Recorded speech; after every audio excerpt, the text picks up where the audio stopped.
What's going on? What's going on? What's going on? It's your boy Arri Starks, one half of Get Your Bars Off podcast, back with another Monday Night Raw review.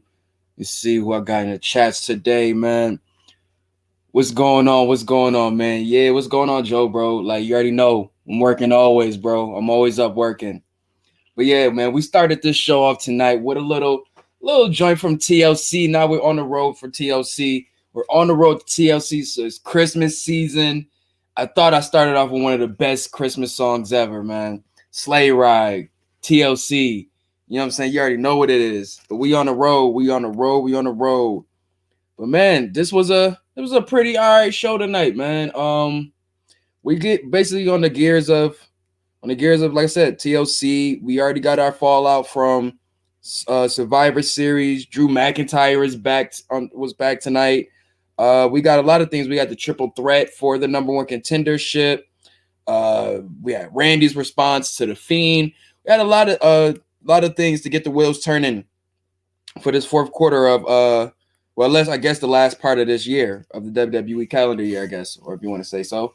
But let's get into it, man. Let's start. We started the show off today. Actually, I forgot to put this in my joint. Let me get that in there. We started off with Sheamus coming up on the Miz TV today, and well, not today, but yesterday. It would be when I drop this. Sheamus Miz TV. Yes, sir. Let's start with that, man. If you don't know, too, follow me right there on Twitter at Irish Starks. Follow the podcast at Get Your Bars Off Podcast. We'll get your bars off pod. Let me fix that. I don't want y'all to be getting stared the wrong way. And, follow us on all streaming platforms on that, too, man. We everywhere, baby. We everywhere. That's one thing you'll know. We are everywhere. Let me make sure I take that cast off. Yeah, there we go. Now we're moving and grooving. Yeah, let's start with that, man. So we started to show off. We have Sheamus pulling up basically to talk about the, it basically got to the meat and potatoes of it. Miz and they were talking about their relationship and such like that, their friendship and all that good stuff. You had, like I said, Miz and John Morrison basically asking Sheamus, like, why, like, what was the whole purpose about, giving him the sword and all of that such. And basically said that Sheamus is kind of jealous of Drew McIntyre, which obviously we know that they're going to get the wheels turning on that program anytime soon. But they started planting the seeds right now of the jealousy, the fact that Sheamus hasn't been a world champion in over 5 years, a lot of things, So it started, you could kind of see it get into him a little bit, but he would be denying it. You had Miz suggesting that Sheamus cash in his years of frustration in the tag team match and allow, Miz to cash in his Money in the Bank contract. And obviously Sheamus was like, nah, you're not about to use me as a plot device. So he ended up losing it. Basically, he was tired of all of the shots and shit like that. So he basically started trying to whoop some ass, and they ended up jumping him and beating him in the back of the head with the Money in the Bank briefcase and such like that.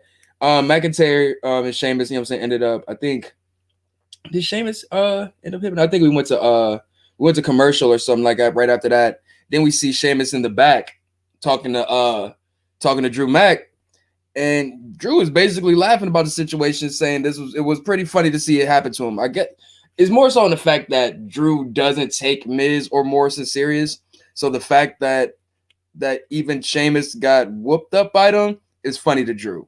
So I can see he's not laughing at him like a jerk or anything. He's just laughing as a friend, like, yo, you let them two little niggas jump you? Like, pretty much. You know what I'm saying?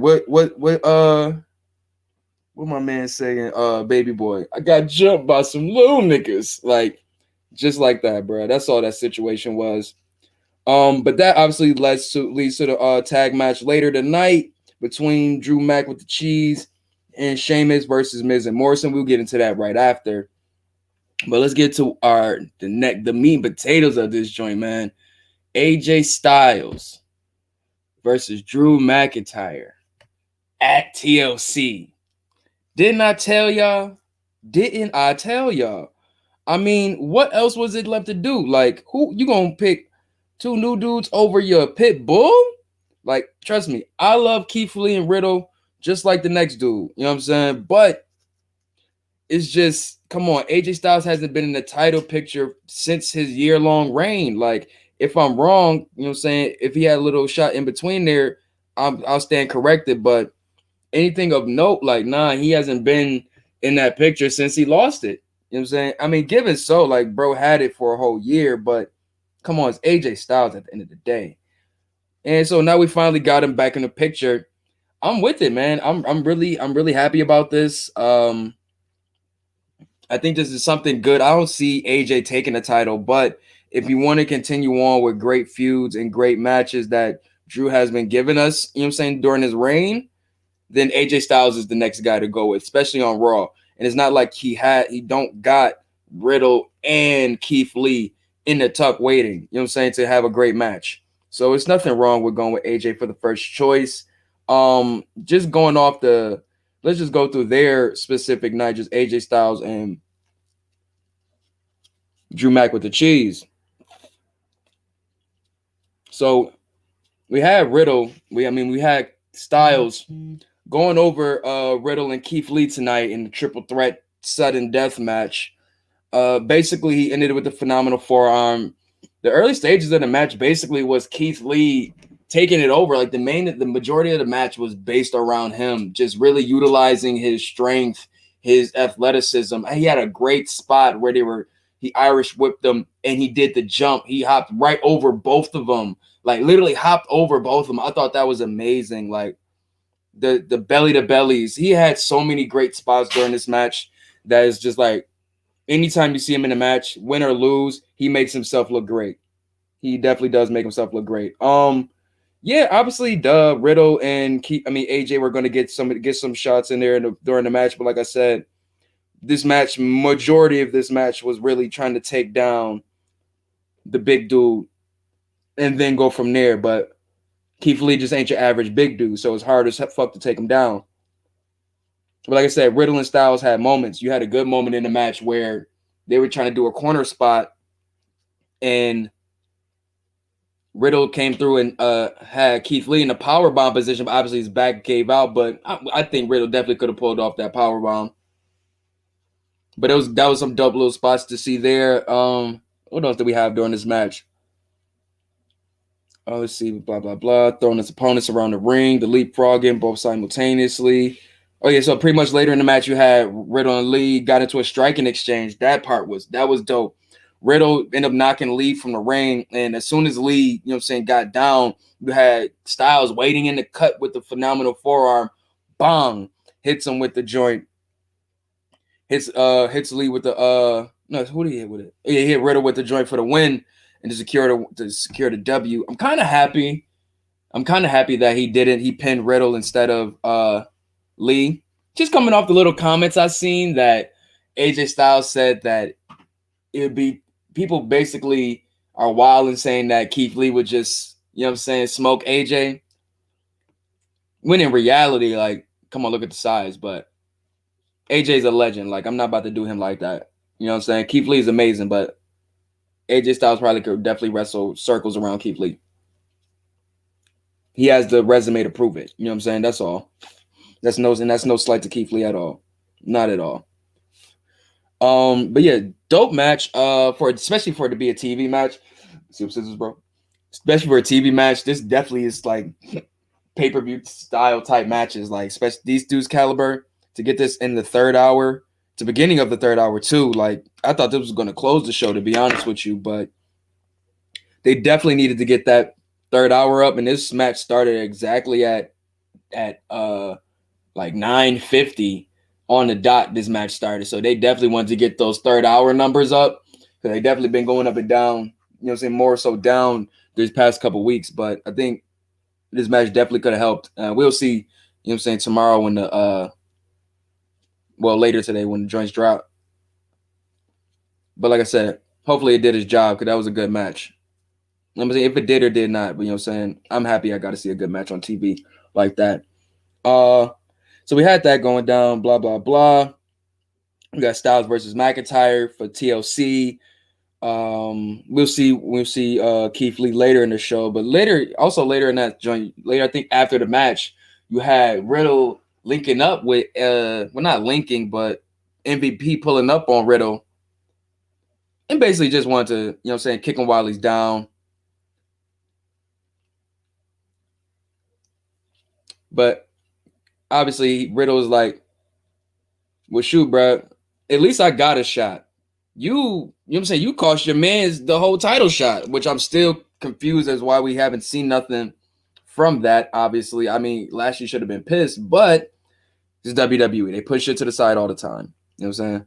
But yes, so he basically told him, you know what I'm saying, you fucked your man's over in the title match. Now we both got time to sit down, chill out, and listen to these ideas I got, which I thought was hilarious. But obviously, MVP wasn't with that.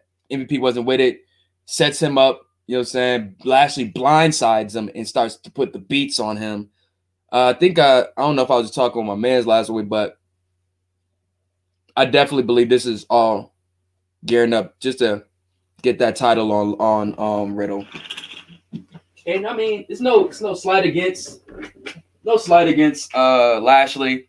Always gonna be a great competitor, but bro ain't been doing nothing with that title for real. He ain't been doing nothing.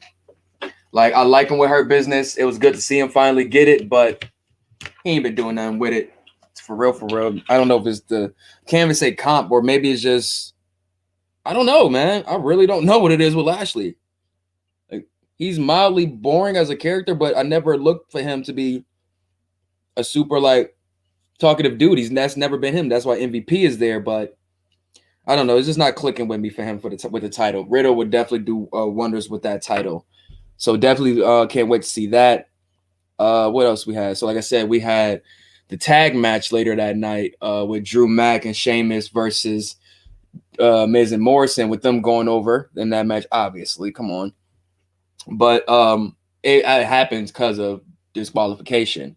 You had AJ Styles interfering in the match. Wasn't sure, was this because they gave him pie, or was that after? That was after? Okay. I wasn't sure. I had to rewatch that shit. I think I missed that part. But so yeah, so he was on commentary, seen the opportunity just to make his presence felt that, yo, I'm here. You know what I'm saying? So he hits a phenomenal forearm on Drew McIntyre once Sheamus gets thrown across the barricade and get a DQ for the match. But the match was a pretty good match, though. Like, we got the hot tag from Sheamus. He began to start, you know what I'm saying, trading words with Styles, who was on commentary. And that distraction led to allow Miz to start taking over by attacking Sheamus from behind. Sheamus eventually made the hot tag, letting McIntyre dominate until Sheamus asked for the hot tag back in to finish the match. He's just sitting there like, yo, you see what time it is. Get me in the ring. You know what I'm saying? Put me in, coach. But as soon as that happened, Morrison, obviously Hill, like, pulled him down and sent him over the barricade.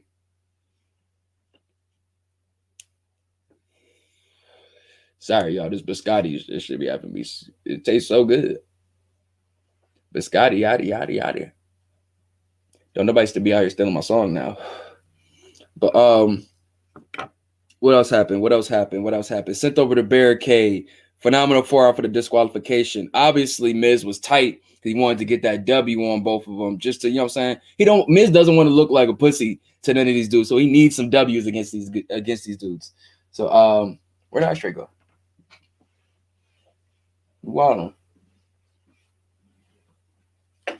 So yeah, he was pissed, but Morrison, I mean, AJ is basically telling him, like, bro, this is the opportunity. Cash your joint in. Like, what are you doing? Stop talking to me. Cash it in.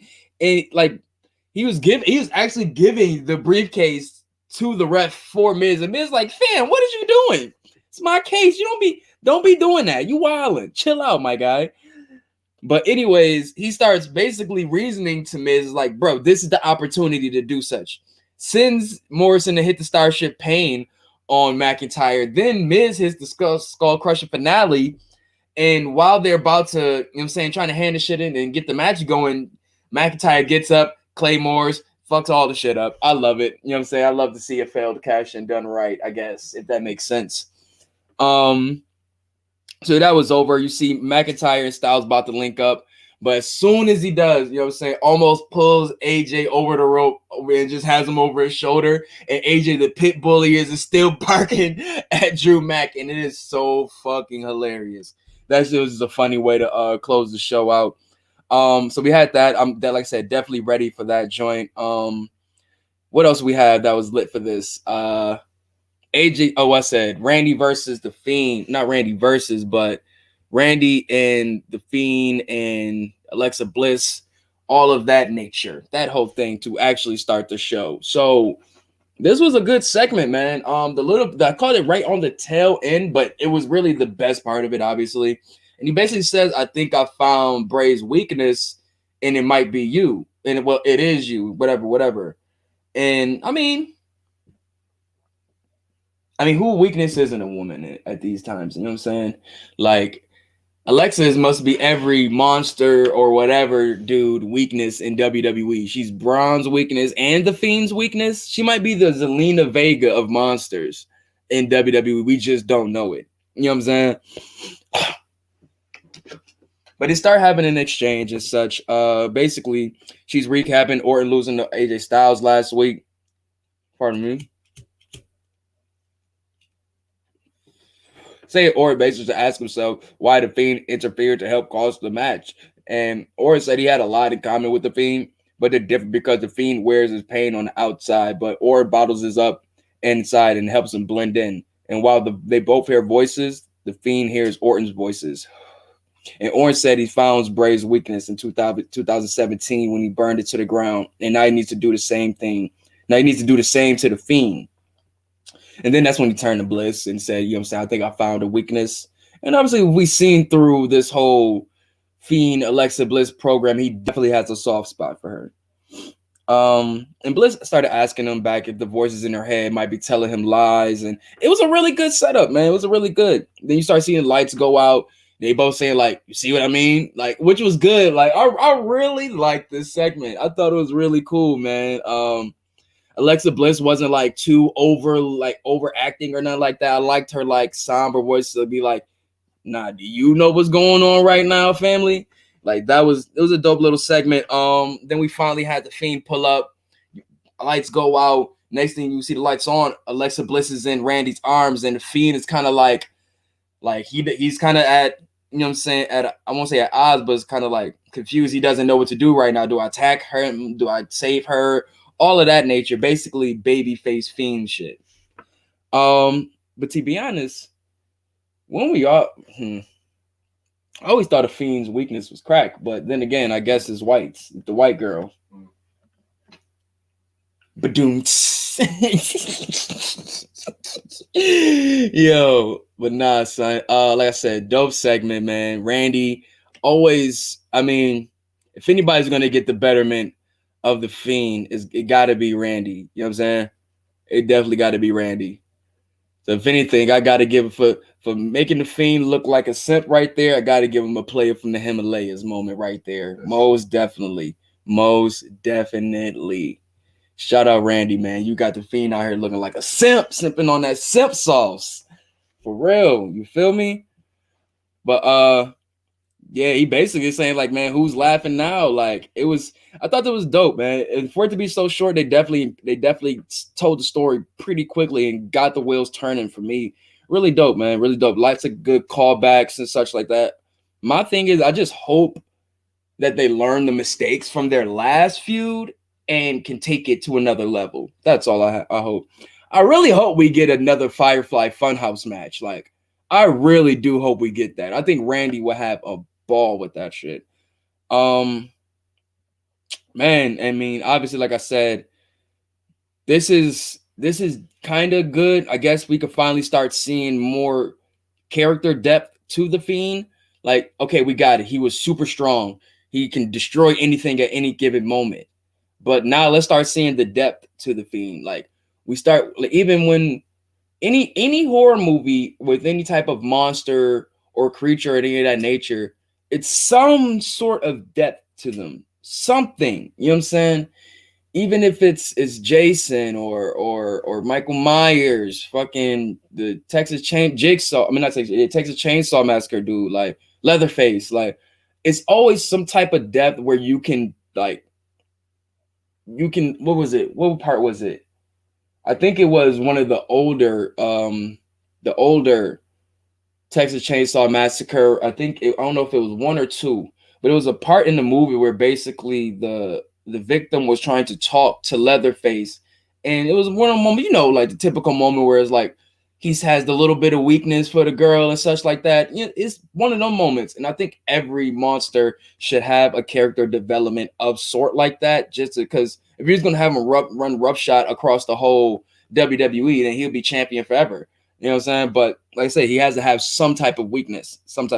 And I think I'm glad that they're using it with Alexa Bliss, because I mean, I don't know what other weakness if they would have did it. I mean, Sister Abigail was his last weakness. That was a woman. So I guess his weakness is the women, like the women close to his heart. You know what I'm saying? Would be Sister Abigail or Alexa Bliss. Those are the type of weaknesses for Bray Wyatt / The Fiend. So that was a very dope segment, man. What else we get on Monday Night Raw today? What else happened? I'm gonna get to some of my more favorite things, and we get to the more weaker shit. Let's start with Cedric Alexander versus Xavier Woods, man. You had Cedric Alexander going over Xavier Woods. Surprising, but not surprising, via pinfall. But I mean, obviously, the way Cedric has been like cooking food these past couple weeks with the promos and just talking heavy to Xavier, like I was glad they finally got to get it in the ring.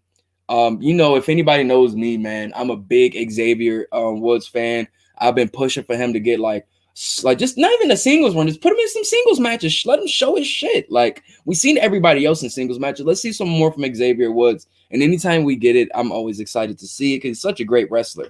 And shout out to Xavier Woods on getting your G4 TV hosting gig, man. As a kid who grew up watching G4 TV, just like watching it just to watch it for games I didn't know, knew about, information, all of that, having Game Informer as a kid. I was a kid that always loved game information. So to see it come back and with a guy who looks like me, who is into things I like wrestling, like that is great to see. You know what I'm saying? Shout out to, you know what I'm saying, all our black gamers in the world. You know what I'm saying? We finally got a face that can represent us on one of the best things that gaming has brought to us, which was G4 TV. So shout out to him. But let's get into this match, man. You had, you know what I'm saying, a really dope match. You had basically you had New Day coming out doing a promo, announcing such and such with G4 TV. And it was funny because as soon as they were talking, the Hurt Business came out and they were so pissed. You heard Xavier like, no, why? Like, it was hilarious. But I mean, obviously we had Shelton talking about, you know what I'm saying, we beat you, you know what I'm saying, before, basically we could do it again. MVP reiterated that they're technically 2 and 2. You know what I'm saying? There's no real one up over each other now, so they kind of had to have the rubber match. And Cedric is like, nah, fuck all of that, son. Like, I want smoke, bro. Like, I don't care about none of that. You may be Shelton on a mistake last week. I ain't Shelton. If I was Shelton, I probably would have been a little pissed. I probably would have been a little hurt. Just a smidge. But hey, you talk about my young boy up there talking heavy. I'm cool with that. It's whatever.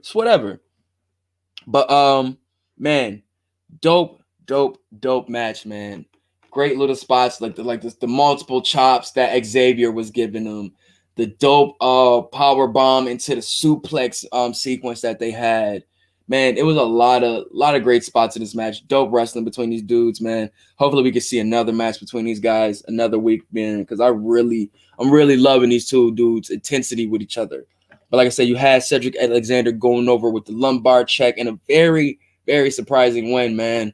Shout out to Cedric Alexander and them really giving him that look right now because he's taking the ball and he's rolling. Let's see. What else did we have tonight, man? I ain't gonna lie, man. Some people may know that I have no care for Jeff Hardy right now. I used to be one of the biggest Jeff Hardy fans as a kid. And honestly, I still am, but it's to a point where it's like I'm seeing too much Jeff Hardy on my screen when he's not that good anymore. You know what I'm saying? But I will give credit when credit is due. Him and Elias, even in that whatever street fight instrument as match it was, I forgot what it was called. Symphony of Destruction. Thank you. Symphony of Destruction match. I mean, I had to take my WWE, you know what I'm saying, I guess critique eyes off of this shit. Cause just thinking about it, I'm like, oh, there's gonna be some stupid shit. But if this was AEW, more than likely I would have probably been like, well, let me just see. So I gotta have that same type of, you know what I'm saying, feel for both. And if it's whack on both sides, I'm gonna say it's whack. But this match was kind of all right. You know what I'm saying? It was just a street fight, basically spiced up a little bit. You had all the instruments around and such like that. It was all right. You know what I'm saying? You had pretty like cool spots. Like he had what's his name? Elias. He had all the what are they called? Guitar picks. And he was punching Jeff in the head. I thought that was cool. What else they had? The big ass cello spot at the end. Hit him with that shit. Like then he hit the swanton bomb on the table with all the things covering him. I thought that was dope, man. It was very dope. It was a little scary though because Jeff did hit his cranium right on those stairs, man. Like Jeff, we know you are the daredevil of WWE, but we don't need you to be the dare angel of WWE. You know what I'm saying? We need you alive, please. You know what I'm saying? Please, please, please. But like I said, solid match, man. Hopefully they end this feud soon. Really have no care for it, but it's like I said, I give credit when credit's due. This match was kind of all right. But next we had Slapjack defeating Ricochet via pinfall, man. Now, I say I was surprised about the Cedric match, but I wasn't that surprised because he's been cooking food on the promos and such these past couple weeks. But this, oh boy, please believe it, I was surprised. Man, Slapjack, aka Shane Thorne, I know he gets busy in the ring. He's dope. You know what I'm saying? But man, I was very surprised that they're gonna keep giving Ricochet these L's. Like he lost to Mustafa. I call him Mustafa Ali. He lost to Jeff Hardy on main event, and now you're losing to Slapjack, bro. Like the nigga name is Slapjack. And shout out to this one Twitter that I follow on Twitter, but his name is Slapjack Tunney, like the whole WWF president. I think that's fucking hilarious. Slapjack Tunney. I just think that's funny. But anyways, man, it was a cool match though. Like I said, it's Shane Thorne versus Ricochet, two amazing wrestlers, dude. So I'm expecting a dope match. I was surprised, like I said, that they gave him the win, but you had a lot of interference from Retribution all across the ring, and you had Dana Brooke pulling up on Mustafa, slapping the beautiful hair that he has all to the sides and shit like that. Like, how you got better hair than her? That's insane. But slapped the shit out of him. Told him, yo, tell your shorty pull up. She know where I'm at. I thought that was ill from Dana Brooke. Kind of, I ain't gonna lie. The pull up game was real. But all of that such ended up a lot of distraction for Ricochet. Slapjack ended up catching him, sleeping with the lightning spiral for the win. And like I said, Retribution is racking up their W's, man. They got the W with Ricochet with Mustafa. You got the Team Raw win. You got this W now. Like I might miss one, but those are 3 W's in a row. But they actually get a loss later. But like I said, 3 in a row ain't bad. You know what I'm saying? When people thought you was getting buried, that's very good to see. Let's go to the next, and some boo-boo. We had, where is it? Okay. Lana and Asuka defeating Nia Jax and Shayna Baszler. Fuck all that. Lana pinned Shayna Baszler. Fam, are you crazy, man? Like, Shayna Baszler getting pinned by Lana only deserves one reaction. You kidding me? Are you kidding me? What did kids say today? Are you shitting me? You know what I'm saying? Like, yo, come on, we talking about Shayna Baszler, one of the most dominant champions in NXT that we've seen in the past few years. You know what I'm saying? And she's getting pinned by Lana. Like, come on. Like, I'd rather y'all continue to try to build Asuka versus Shayna and let Asuka pin her, but y'all rather build Lana than build your own WWE champion. But who cares, right? It's like, who cares? So we had, like I said, you had Lana pinning Baszler after Asuka hit Shayna Baszler with a sliding knee to basically, you know what I'm saying, while she had Lana in the Karafuda clutch, Asuka hit the sliding knee after Nia Jax pulled her down and she escaped from her. And you know what I'm saying, Lana got the 1, 2, 3. Obviously, they're gonna be, you know what I'm saying, they're next in line for the tag champs. I just really want this feud to be over with so they can get Shayna Baszler and Asuka out of this. Please. It's disgusting. It's nasty. And I know Mario's happy to see his wife, you know what I'm saying, getting W's after getting put through tables all the week.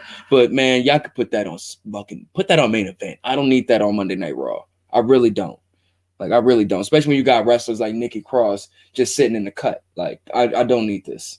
I really don't. Especially when we get to the next match. You got Dana Brooke beating the Reckoning, aka Mia Yim. Like, once again, what's good, Jenkins, my guy?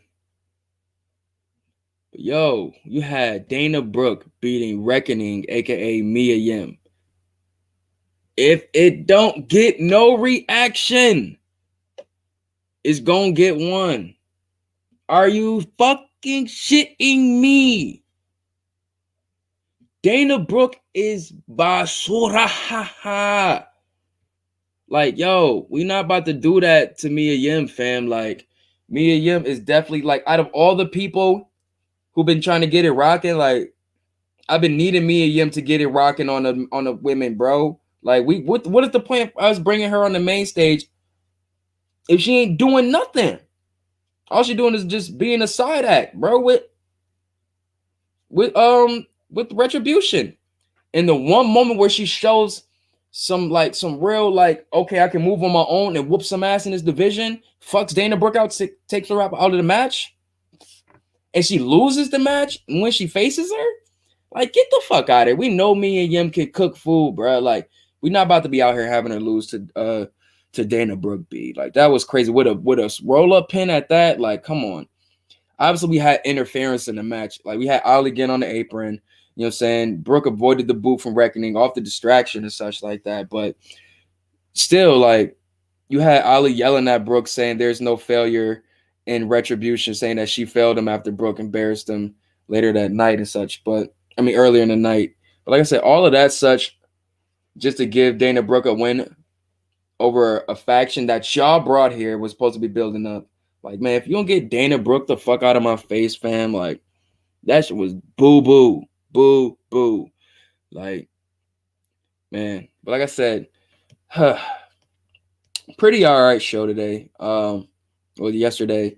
Like I said, I'm hyped for AJ Styles versus Drew McIntyre. I can't wait for that. I know that's going to be a goodie. You even had, you know what I'm saying, Drew McIntyre even saying that he knows this is one for the fans because we know this is just going to be a good ass match. You got the people's champ right now with Drew McIntyre, and you got AJ Styles, who is the ultimate fan favorite. You know what I'm saying? I just always love that AJ Styles is always ready to go for a title opportunity. Like, whenever you need a big title program or something like that, AJ is always a guy ready to go for that. You know what I'm saying? If you don't find nobody, AJ is always there. He can give you the promos, the matches, he can sell it, all of that. So I just more things you can always love AJ for, and reasons why he's up there, why he's legend status. So shout out to AJ Styles, shout out to Drew McIntyre. I can't wait for that at TLC. I know they got a couple matches already set up. We haven't gotten any like actual stipulations yet. I know they got Kevin Owens versus Roman. That's going to be set up. I think Jey Uso versus Daniel Bryan is going to be set up. Obviously, we're going to have AJ Styles versus Drew McIntyre. What else did they have? I think I did post something about it on Twitter. Let me just check my Twitter real quick. I know I posted something about it a couple days ago. Well, not a couple days, actually last night. Here we go. Yeah. So we had Kevin Owens versus Roman Reigns, Shayna Baszler and Shayna Baszler and Nia Jax versus Lana and Asuka, Daniel Bryan versus Jey Uso, Randy Orton versus Bray Wyatt, and Drew McIntyre versus AJ. Now, with none of them having any stipulations as of yet, I mean, I don't think the whole event is going to be gimmick matches. I don't think so. I mean, unless something happens in the next couple weeks where it would involve that to happen, I don't see why. I really wouldn't want AJ and Drew to have a gimmick on theirs for their match. I don't want Jay and Daniel Bryan to have a gimmick for their match. I mean, KO and Roman is cool. Obviously, a tables match would be cool. Head of the tables match. I think that would be cool. Shayna Baszler, Nia Jax versus Lana and Asuka. An announcement table match. First one to get thrown through the announcement table lose the match. Who knows? I mean, I would like to see, like I said, no stipulation for Daniel Bryan and Jey Uso, Randy Orton and Fiend. I would definitely like to see them in a type of Firefly Funhouse type match. Let's bring that shit back. I think those would be some dope matches. AJ, I said AJ and Styles and Drew. I don't want to see any stipulations with that. Trying to think. I think we're definitely going to be getting New Day versus the Hurt Business. We definitely should be getting them at TLC. Anything else? Probably more than likely Carmella and Sasha Banks to get that program going and or over with. Who knows? But yeah, man, that was Monday Night Raw. It's your boy Arri Starks, man. That was a very, very, very, very dope show. Shout out to any of my boys that pulled up in the chat to rock with your boy.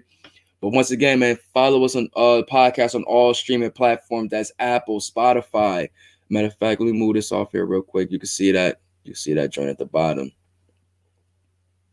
Where'd that joint go?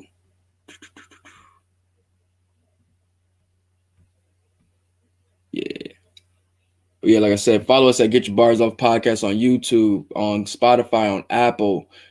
That's all podcasting, all streaming platforms. Follow us on Twitter at Get Your Bars Off Pod.